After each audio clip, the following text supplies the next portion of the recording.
ಜೆಡಿಎಸ್ನವರು BJP ಜೊತೆ ಒಪ್ಪಂದ ಮಾಡಿಕೊಂಡಿದ್ದಾರೆ. ಮೈಮರೆಯುವಂತಿಲ್ಲ, ಇಬ್ಬರನ್ನು ಕೂಡ ಎಚ್ಚರಿಕೆಯಿಂದ ಗಮನಿಸಬೇಕು. ಕಾಂಗ್ರೆಸ್ ಸಭೆಯಲ್ಲಿ ಮುಖ್ಯಮಂತ್ರಿ ಸಿದ್ದರಾಮಯ್ಯ ಕೊಟ್ಟಿರುವಂತ ಸಲಹೆ ಇದು.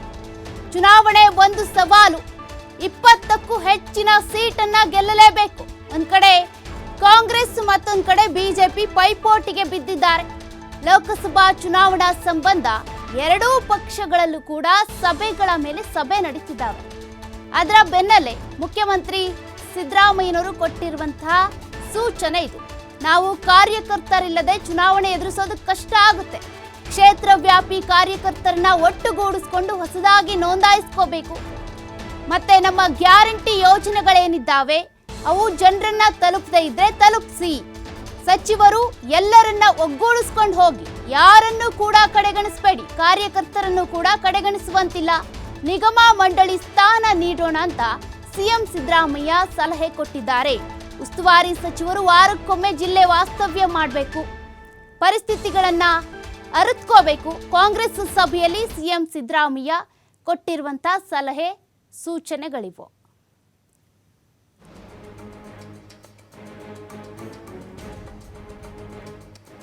ಈ ಬಗ್ಗೆ ಹೆಚ್ಚಿನ ಡೀಟೇಲ್ಸ್ ಕೊಡ್ತಾ ಹೋಗ್ತಾರೆ ಶಿವಕುಮಾರ್, ಫೋನ್ ಸಂಪರ್ಕದಲ್ಲಿದ್ದಾರೆ. ಶಿವಕುಮಾರ್, ಇಲ್ಲಿವರೆಗೂ ಕೂಡ ಕಾಂಗ್ರೆಸ್ ಬಿಜೆಪಿ ಒಂದ್ ರೀತಿ ಜಟಾಪಟಿ ನಡೆಸ್ತಾ ಇತ್ತು, ಆದ್ರೆ ಈಗ ಮ್ಯಾರಥಾನ್ ಸಭೆಗಳು ನಡೀತಿದ್ದಾವೆ. ಒಂದ್ ಕಡೆ ಬಿಜೆಪಿಲೂ ಸಭೆ ನಡೀತಾ ಇದ್ರೆ, ಮತ್ತೊಂದ್ ಕಡೆ ಕಾಂಗ್ರೆಸ್ನಲ್ಲೂ ಕೂಡ ಸಭೆ ನಡೀತಾ ಇದೆ. ಸಿಎಂ ಸಿದ್ದರಾಮಯ್ಯನವರು ಕೂಡ ಒಂದಷ್ಟು ಸಲಹೆ ಸೂಚನೆಗಳನ್ನ ಕೊಟ್ಟಿದ್ದಾರೆ. ಏನೆಲ್ಲ ನಡೀತು ಸಭೆಯಲ್ಲಿ, ಏನೆಲ್ಲ ಸೂಚನೆ ಸಿಕ್ಕಿದೆ ಸಚಿವರು ಶಾಸಕರಿಗೆ? ರೀತಿ ಲೋಕಸಭಾ ಚುನಾವಣೆಗೆ ಈಗಾಗಲೇ ಮೂರು ಪಕ್ಷಗಳಲ್ಲೂ ಕೂಡ ಭರ್ಜರಿ ಸಿದ್ಧತೆಗಳು ನಡೆದಿದೆ. ಸರಣಿ ಸಭೆಗಳು ಕೂಡ ನಡೀತಾ ಇದೆ. ಜೆಡಿಎಸ್ ಕೂಡ ಇವತ್ತು ಕೋಲಾರ ಭಾಗದ ಮುಖಂಡರ ಸಭೆಗಳನ್ನ ನಡೆಸಿದೆ. ಬಿಜೆಪಿ ಲೋಕಸಭಾ ಕ್ಷೇತ್ರವಾರು, ಕ್ಲಸ್ಟರ್ ವಾರು ಇವತ್ತು ಸಭೆಗಳನ್ನ ವಿಜಯೇಂದ್ರ ಅವರು ಕೂಡ ನಡೆಸಿದ್ದಾರೆ. ಇದರ ಜೊತೆಗೆ ಕಾಂಗ್ರೆಸ್ ರಣದೀಪ್ ಸಿಂಗ್ ಸುರ್ಜೇವಾಲಾ ಅವರ ನೇತೃತ್ವದಲ್ಲಿ ಇವತ್ತು ಇಂದಿರಾ ಭವನದಲ್ಲಿ ಮಹತ್ವದ ಸಭೆಯನ್ನ ನಡೆಸಿದೆ.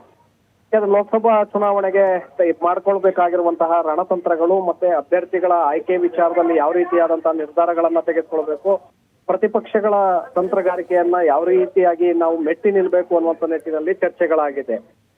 ಸಿದ್ದರಾಮಯ್ಯ ಅವರು ಕೂಡ ಸಭೆಯಲ್ಲಿ ಸಚಿವರು, ಶಾಸಕರು, MLCಗಳು ಹಾಗೆ ಮುಖಂಡರಿಗೆ ಕೆಲವು ಸೂಚನೆಗಳನ್ನು ಕೂಡ ಇವತ್ತು ಕೊಟ್ಟಿದ್ದಾರೆ. ಯಾಕೆಂದ್ರೆ ಕಾರ್ಯಕರ್ತರಿಲ್ಲದೆ ನಾವು ಚುನಾವಣೆಯನ್ನ ಫೇಸ್ ಮಾಡೋದಕ್ಕೆ ಕಷ್ಟ ಸಾಧ್ಯ. ಯಾಕೆಂದ್ರೆ ವಿಧಾನಸಭಾ ಚುನಾವಣೆಯಲ್ಲಿ ಕಾರ್ಯಕರ್ತರ ಒಂದು ಶ್ರಮದಿಂದಾಗಿ ನಾವು ಇವತ್ತು ಅಧಿಕಾರಕ್ಕೆ ಬಂದಿದ್ದೇವೆ. ಹಾಗೆ ಲೋಕಸಭಾ ಚುನಾವಣೆಯಲ್ಲೂ ಅತಿ ಹೆಚ್ಚಿನ ಸೀಟುಗಳನ್ನ, ಸುಮಾರು 20 ಸೀಟುಗಳನ್ನ ಗೆಲ್ಲಬೇಕು ಅನ್ನುವಂತ ಗುರಿಯನ್ನ ಇಟ್ಕೊಂಡಿದ್ದೇವೆ. ಅದಕ್ಕೆ ಪೂರಕವಾಗಿ ಕಾರ್ಯಕರ್ತರು ತಳಮಟ್ಟದಲ್ಲಿ ಪಕ್ಷವನ್ನ ಸಂಘಟನೆ ಮಾಡಿದ್ರೆ ಮಾತ್ರ ನಾವು ಆ ಗೋಲನ್ನ ತಲುಪೋದಕ್ಕೆ ಸಾಧ್ಯ. ಹಾಗಾಗಿ ಕಾರ್ಯಕರ್ತರನ್ನ ಮರೆಯಬೇಡಿ. ಎಲ್ಲ ಮುಖಂಡರು ಕೂಡ ಕಾರ್ಯಕರ್ತರನ್ನ ಸ್ಥಳೀಯ ಮಟ್ಟದಲ್ಲಿ ವಿಶ್ವಾಸಕ್ಕೆ ತೆಗೆದುಕೊಳ್ಬೇಕು, ಅವರ ಬೇಕು ಬೇಡಗಳನ್ನ ಪರಿಹರಿಸಬೇಕು, ನಿವಾರಿಸಬೇಕು ಅನ್ನುವಂತ ಸೂಚನೆಯನ್ನು ಕೂಡ ಕೊಟ್ಟಿದ್ದಾರೆ. ಜೊತೆಗೆ ನಿಗಮ ಮಂಡಳಿ ಅಧ್ಯಕ್ಷ ಸ್ಥಾನವನ್ನ ಈಗ ಕೊಡುವ ಸಂದರ್ಭದಲ್ಲಿ ಕಾರ್ಯಕರ್ತರನ್ನು ಕೂಡ ನಾವು ಪರಿಗಣನೆ ಮಾಡ್ತೇವೆ, ಕಾರ್ಯಕರ್ತರಿಗೂ ಕೂಡ ಅವಕಾಶವನ್ನ ಮಾಡಿಕೊಡ್ತೇವೆ ಅಂತೇಳಿ ಸಿಎಂ ಅಧಿಕೃತವಾದಂತ ಭರವಸೆಯನ್ನ ಇವತ್ತು ಮುಖಂಡರ ಸಭೆಯಲ್ಲಿ ಕೊಟ್ಟಿದ್ದಾರೆ. ಇದರ ಜೊತೆಗೆ ಸರ್ಕಾರದ 5 ಗ್ಯಾರಂಟಿ ಯೋಜನೆಗಳನ್ನ ಸರ್ಕಾರ ಏನ್ ಜಾರಿಗೆ ತಂದಿತ್ತು, ಆ ಗ್ಯಾರಂಟಿಗಳ ಅನುಷ್ಠಾನ ಸರಿಯಾಗಿ ಆಗ್ತಾ ಇದೆಯಾ ಹೇಗೆ ಅನ್ನುವಂತ ಮೇಲ್ವಿಚಾರಣೆಯನ್ನ ನೋಡ್ಕೊಳ್ಳೋದಕ್ಕೆ ಒಂದು ಸಮಿತಿಯನ್ನ ರಚನೆ ಮಾಡೋದಕ್ಕೆ ಇವತ್ತು ಸಭೆಯಲ್ಲಿ ಮುಖ್ಯಮಂತ್ರಿಗಳು ಘೋಷಣೆಯನ್ನ ಮಾಡಿದ್ದಾರೆ. ಅದರಲ್ಲಿ ಮೇಲುಸ್ತುವಾರಿ ಸಮಿತಿಗೆ ಅಧ್ಯಕ್ಷರು, 5 ಉಪಾಧ್ಯಕ್ಷರು ಹಾಗೆ ಸದಸ್ಯರುಗಳನ್ನ ನೇಮಕ ಮಾಡಿ ಸುಮಾರು 16 ಕೋಟಿ ರೂಪಾಯಿಗಳನ್ನ ಅದಕ್ಕೆ ಆ ಕಮಿಟಿಗೆ ವೆಚ್ಚ ಮಾಡೋದಕ್ಕೆ ಇವತ್ತಿನ ಸಭೆಯಲ್ಲಿ ಘೋಷಣೆ ಮಾಡಲಾಗಿದೆ. ಅಂದ್ರೆ ಅಧ್ಯಕ್ಷರಿಗೆ ಸಂಪುಟ ದರ್ಜೆಯ ಸ್ಥಾನಮಾನ, ಉಪಾಧ್ಯಕ್ಷರಿಗೆ ರಾಜ್ಯ ಸಚಿವ ಸ್ಥಾನಮಾನ ಹಾಗೆ ಸದಸ್ಯರಿಗೆ ಗೌರವ ಧನವನ್ನ ಕೊಡುವಂತ ನಿರ್ಧಾರವನ್ನ ಇವತ್ತು ತೆಗೆದುಕೊಳ್ಳಲಾಗಿದೆ. ಯಾಕೆಂದ್ರೆ ತಮ್ಮ ಗ್ಯಾರಂಟಿಗಳನ್ನ ನೇರವಾಗಿ ಜನರಿಗೆ ತಲುಪಿಸುವಂತ ಒಂದು ಕೆಲಸವನ್ನ ಮಾಡಬೇಕು. ಸರ್ಕಾರದ ಕೈಲಿ ಅದು ಸಾಧ್ಯ ಆಗ್ತಾ ಇಲ್ಲ. ಹಾಗಾಗಿ ಸಮಿತಿಯನ್ನ, ಪ್ರತ್ಯೇಕವಾಗಿ ಸಮಿತಿಯನ್ನ ರಚನೆ ಮಾಡೋದ್ರಿಂದ ಆ ಸಮಿತಿ ಅದರ ಒಂದು ನಿಗಾವನ್ನ ಇಡಲಿದೆ. ಕಾರ್ಯಕರ್ತರು ರೀಚ್ ಆಗ್ತಾ ಇದ್ದಾರಾ, ಜನರಿಗೆ ಗ್ಯಾರಂಟಿಗಳ ಬಗ್ಗೆ ಅರಿವನ್ನ ಮೂಡಿಸ್ತಾ ಇದ್ದಾರಾ, ಯಾರಿಗೆ ಗ್ಯಾರಂಟಿಗಳು ತಲುಪ್ತಾ ಇಲ್ಲ ಆ ಗ್ಯಾರಂಟಿಗಳನ್ನ ತಲುಪಿಸುವಂತ ಒಂದು ಕೆಲಸವನ್ನ ಈ ಕಮಿಟಿ ಮಾಡ್ಬೇಕಾಗತ್ತೆ, ಸಮಿತಿ. ಸೊ ಹಾಗಾಗಿ ಸಮಿತಿಯ ಮೂಲಕ ತಮ್ಮ ಗ್ಯಾರಂಟಿಗಳನ್ನ ನಾವು ಇಂಪ್ಲಿಮೆಂಟ್ ಮಾಡಿದ್ದೇ ಆದ್ರೆ, ಅದನ್ನ ಜನರಿಗೆ ತಲುಪಿಸುವಂತ ಒಂದು ಕೆಲಸವನ್ನ ಮಾಡಿದ್ದೇ ಆದ್ರೆ ಆಗ ನಾವು ಹೆಚ್ಚಿನ ಮತಗಳು ನಮ್ಗೆ ಸಿಗತ್ತೆ. ಹಾಗಾಗಿ ಹೆಚ್ಚಿನ ಸೀಟುಗಳನ್ನ ಗೆಲ್ಲೋದಕ್ಕೆ ಸಾಧ್ಯ ಆಗತ್ತೆ ಅನ್ನುವಂತ ನಿಟ್ಟಿನಲ್ಲಿ ಇವತ್ತು ಮುಖ್ಯಮಂತ್ರಿಗಳು ಈ ಕಮಿಟಿಯನ್ನ ಘೋಷಣೆ ಮಾಡಿದ್ದಾರೆ. ಕಮಿಟಿ ರಚನೆ ಮಾಡ್ತೇವೆ ಅಂತ ಹೇಳಿ ಘೋಷಣೆಯನ್ನ ಮಾಡಿದ್ದಾರೆ. ಇದರ ಜೊತೆಗೆ ಮುಖಂಡರುಗಳಿಗೂ ಕೂಡ ಸಾಕಷ್ಟು ಸೂಚನೆಗಳನ್ನ ಸಲಹೆಗಳನ್ನ ಕೊಟ್ಟಿದ್ದಾರೆ. ತಮಗೆ ಕೊಟ್ಟಿರುವಂತಹ ಜವಾಬ್ದಾರಿಯನ್ನ ಸರಿಯಾಗಿ ಪಾಲಿಸಬೇಕು. ಕ್ಷೇತ್ರವಾರು ನೀವು ಕಾರ್ಯಕರ್ತರನ್ನ ಮುಖಂಡರುಗಳನ್ನ ವಿಶ್ವಾಸಕ್ಕೆ ತೆಗೆದುಕೊಳ್ಬೇಕು. ತಳಮಟ್ಟದಲ್ಲಿ ಪಕ್ಷವನ್ನ ಸಂಘಟನೆ ಮಾಡಬೇಕು. ಯಾರು ಕೂಡ ಭಿನ್ನಾಭಿಪ್ರಾಯಗಳನ್ನ ಇಟ್ಕೊಂಡು ಕೆಲಸವನ್ನ ಮಾಡಬೇಡಿ ಅನ್ನುವಂತ ಒಂದು ಎಚ್ಚರಿಕೆಯನ್ನು ಕೂಡ ಮುಖ್ಯಮಂತ್ರಿಗಳು ಇವತ್ತು ಕೊಟ್ಟಿದ್ದಾರೆ. ಸೊ ಹಾಗಾಗಿ ಇವತ್ತಿನ ಸಭೆಯಲ್ಲಿ ಸಂಪೂರ್ಣವಾಗಿ ಸಮಗ್ರವಾಗಿ ಇವತ್ತು ಸಾಕಷ್ಟು ವಿಷಯಗಳ ಬಗ್ಗೆ ಚರ್ಚೆ ಆಗಿದೆ. ಚುನಾವಣೆಯನ್ನ ಗೆಲ್ಲೋದಕ್ಕೆ, ಹೆಚ್ಚಿನ ಸೀಟುಗಳನ್ನ ಗೆಲ್ಲೋದಕ್ಕೆ ಇವತ್ತು ತಮ್ಮ ಸಚಿವರು, ಶಾಸಕರು ಹಾಗೆ MLCಗಳು, ರಾಜ್ಯಸಭಾ ಸದಸ್ಯರು ಹಾಗೆ ಪದಾಧಿಕಾರಿಗಳಿಗೆ ಕೆಲವು ಸೂಚನೆಗಳನ್ನ ಮುಖ್ಯಮಂತ್ರಿಗಳು ಹಾಗೆ ಕೆಪಿಸಿಸಿ ಅಧ್ಯಕ್ಷ DK ಶಿವಕುಮಾರ್ ಹಾಗೆ ಸುರ್ಜೇವಾಲಾ ಅವರು ಕೊಟ್ಟಿರುವಂತದ್ದು ನೀತಿ. ಶಿವಕುಮಾರ್, ಇನ್ನೊಂದು ವಿಚಾರ ಏನಂದ್ರೆ ನಿಗಮ ಮಂಡಳಿಯ ಸರ್ಕಸ್ ಅಂತೂ ಇನ್ನು ಮುಂದುವರೆದೇ ಇದೆ. ಇನ್ನು ಲೋಕಸಭಾ ಚುನಾವಣೆ ಹತ್ರ ಆಗ್ತಾ ಇದೆ. ಇನ್ನೊಂದು 4-5 ತಿಂಗಳಲ್ಲಿ ಚುನಾವಣೆ ದಿನಾಂಕ ಕೂಡ ಘೋಷಣೆ ಆಗುತ್ತೆ. ಆದ್ರೂ ಕೂಡ ಸರ್ಕಸ್ ಮುಂದುವರೆದಿದೆ. ಕಾರ್ಯಕರ್ತರನ್ನ ಕಡೆಗಣಿಸಬಾರ್ದು ಅಂತ CM ಸಿದ್ದರಾಮಯ್ಯ ಹೇಳಿದ್ದಾರೆ ನಿಜ. 20ರಿಂದ 25 ಜನ ಶಾಸಕರಿಗೆ ಮತ್ತೆ ವಿಧಾನ ಪರಿಷತ್ನ 6 ಜನ ಸದಸ್ಯರಿಗೆ ನಿಗಮ ಮಂಡಳಿಯ ಪ್ರಥಮ ಪಟ್ಟಿಯಲ್ಲಿ ಸ್ಥಾನ ಕೊಡಬೇಕು ಅನ್ನುವಂತ ಚರ್ಚೆ ಕೂಡ ಆಗಿದೆ. ಅದರ ಮಧ್ಯೆ ಕಾರ್ಯಕರ್ತರಿಗೆ ಇಂತಿಷ್ಟು ಕಾರ್ಯಕರ್ತರಿಗೆ ಕೊಡಬೇಕು ಅಂತ ಏನಾದ್ರೂ ಚರ್ಚೆ ಆಯ್ತಾ ಈ ಒಂದು ಮಹತ್ವದ ಸಭೆಯಲ್ಲಿ?